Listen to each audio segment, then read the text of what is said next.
여러분, 요즘 우리 지갑을 텅텅 비게 만드는 보이지 않는 적이 있습니다. 바로 고환율이라는 녀석인데요. 오늘 이 녀석의 정체를 한번 제대로 파헤쳐 보겠습니다. 진짜 월급 빼고 다 오른다는 말 요즘 정말 뼈저리게 느끼시죠? 마트에 가도 그렇고 뭐 하나 사 먹으려고 해도 덜컥 겁부터 나잖아요. 그런데 이 모든 것의 진짜 원인이 사실은 우리가 잘 생각하지 못했던 곳에 숨어 있습니다. 네, 바로 이런 목소리에서 힌트를 얻을 수 있는데요. 방금 보신 인터뷰처럼 예전에는 그래도 수입 소고기는 싸다는 생각에 부담 없이 장바구니에 담았잖아요. 근데 이제는 이것마저도 가격표를 몇 번씩 보게 된다는 거죠. 이게 그냥 느낌적인 느낌, 기분 탓이 절대 아닙니다. 실제로 숫자를 보면요, 입이 떡 벌어집니다. 지난 5년 동안 수입 소고기 가격이 무려 40.8%나 뛰었어요. 와, 40.8%요? 같은 기간에 우리 한우가 9.3% 오른 것과 비교하면 이건 비교가 안 되는 수준이죠. 도대체 무엇이 이런 말도 안 되는 가격 폭등을 이끌었을까요? 네, 범인은 바로 환율입니다. 우리 돈 원화의 가치는 떨어지고 달러 가치는 자꾸 오르는 이 현상. 이게 바로 우리 장바구니를 직접적으로 공격하고 있었던 거예요. 아니 근데 이 환율이라는 게 대체 왜 이렇게 끝도 없이 오르기만 하는 걸까요? 자, 원인은 크게 두 가지로 나눠볼 수 있습니다. 밖에서 부는 바람, 그리고 우리 안의 문제, 이렇게요. 먼저 글로벌하게 보면 미국이 금리를 막 올리니까 전 세계 돈이 전부 안전빵인 달러로 물리는 거예요. 근데 여기에 더해서 국내 상황도 썩 좋지가 않아요. 무역 수지는 계속 적자고 또 여러 정치적 불확실성 같은 것들이 겹치니까 우리 원화의 힘이 쭉쭉 빠지고 있는 거죠. 근데 여기서 잠깐 이런 생각하시는 분들 계실 거예요. 환율 오르면 수출하는 우리 기업들은 좋은 거 아니야? 네, 맞아요. 우리 그렇게 배워왔잖아요. 과연 지금도 그 공식이 통할까요? 고환율에 우리가 몰랐던 다른 얼굴, 한번 자세히 들여다보죠. 원래 공식은 이거였어요. 원화 가치가 떨어지면 예를 들어 달러에 1,000원이던 게 1,300원이 되면 외국인들 눈에는 우리 물건값이 싸 보이는 효과가 있거든요. 그러니까 반도체나 자동차 같은 우리 주력 상품들이 해외에서 더 잘 팔리고 기업들은 돈을 더 많이 번다. 이게 바로 우리가 철석같이 믿어왔던 고환율 수출 효자 공식이었죠. 자, 그런데요.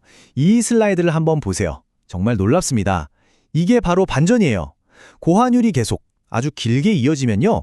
상황이 180도 달라집니다. 이 그래프를 보시면 무려 80.1%의 기업이 오히려 영업이익이 떨어진다고 나오죠. 왜냐? 우리도 물건 만들려면 외국에서 원자재를 사와야 하잖아요. 그 수입 비용이 너무 비싸지니까 남는 게 없는 거예요. 이제 고환율이 더 이상 우리 수출의 만능 치트키가 아니라는 아주 명백한 증거입니다. 자, 그럼 이 고환율이라는 첫 번째 도미노가 어떻게 줄줄이 다른 도미노들을 쓰러뜨리면서 결국 우리 지갑까지 덮치게 되는지 그 과정을 한번 따라가 보겠습니다.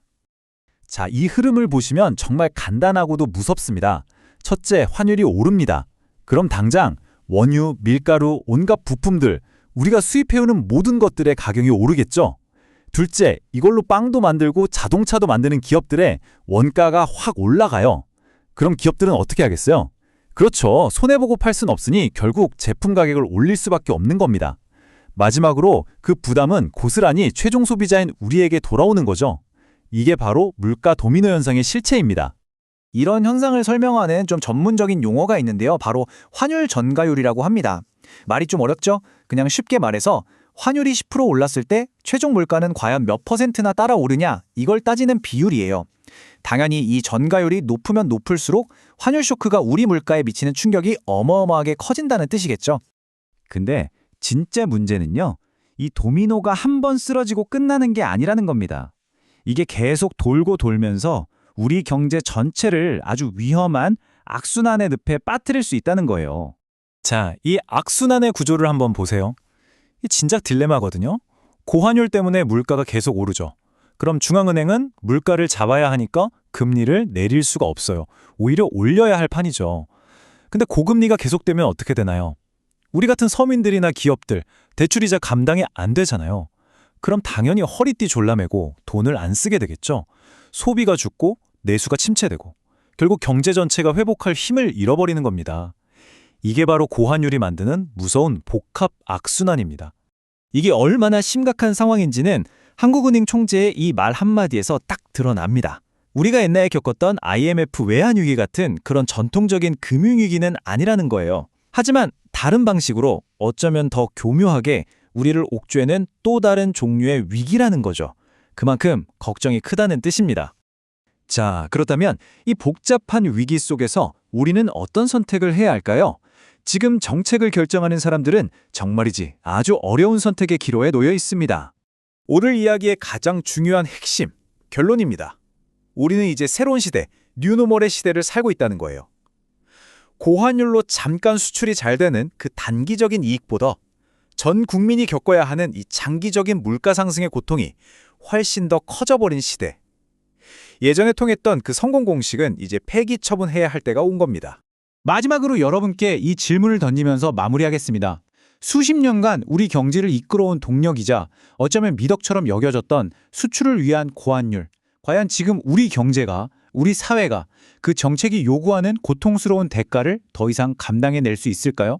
한 번쯤 깊이 생각해 볼 문제입니다.